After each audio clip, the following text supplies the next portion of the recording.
In the small village of Rasulpur, where dust clings to bare feet and hope feels distant, lived Abul Kashem and his family. He was a rickshaw puller, his only way to fight against poverty. His family was small in number but heavy with hardship, a wife, 2 daughters and a baby son. Most days hunger was their closest companion. There were nights when the children went to bed with empty stomachs. There were days when Kashem didn't return home at all. And on those days, no one ate. Kashem was a tired man, tired in body and even more in mind. His eldest daughter was just 12 years old. But in his eyes, she was already a burden he couldn't carry. He wanted to marry her off. Not because he didn't love her, but because he feared the future. How will I manage everything later, he thought. His wife disagreed. She wanted her daughter to study. But Kashem felt powerless, like a man whose voice had no value in the world. And so, arguments began. Kashem's wife Asma carried the weight of the family quietly.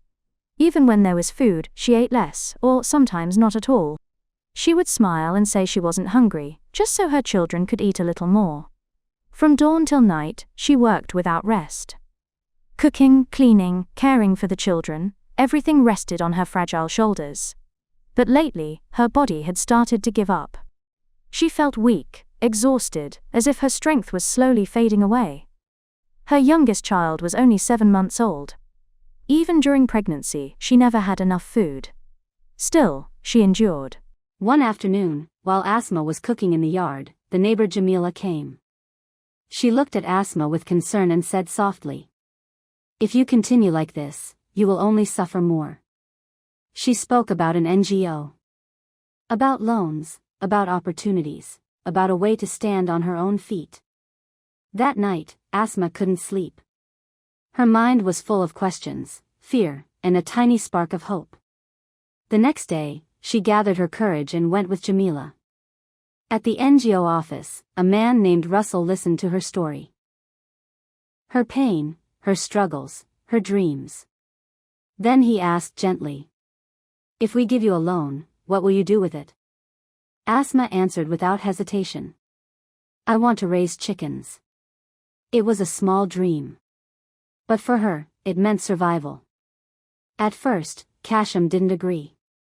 But eventually, he gave in. Asma took the loan and received training. She learned how to care for chickens, how to grow vegetables, even how to seek medical help. With the money, she bought 8 chickens. And in the small space in front of her house, she planted vegetables. Slowly, things began to change. There was a little more food on their plates.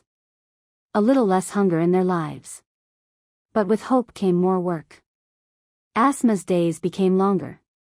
She still managed the household, cared for the children.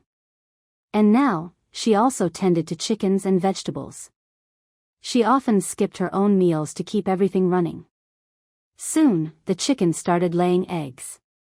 She kept some for the family. And gave the rest to Kashem to sell in the city. For the first time in a long while, Kashem felt a little less worried. He had money in his pocket. One day, Asma's younger brother came rushing in. His voice trembled. "Father's asthma has gotten worse. We need money for medicine." Asma froze. That night, when Kashem returned, Asma asked softly, "Can you give me some money? Baba is very sick." But instead of kindness, she received anger. Harsh words. Cold rejection. Kashem spoke rudely, as if her pain meant nothing. "I will see tomorrow," he said dismissively. "I'll understand the situation myself." Asma said nothing. Her lips trembled, but no words came out. Only tears rolled down her cheeks. In that quiet moment, all her strength, all her sacrifices, all her dreams, felt unbearably heavy. She sat there in silence. A woman who had given everything, yet had nothing of her own. And in the darkness of that night, her tears told a story no one else could hear.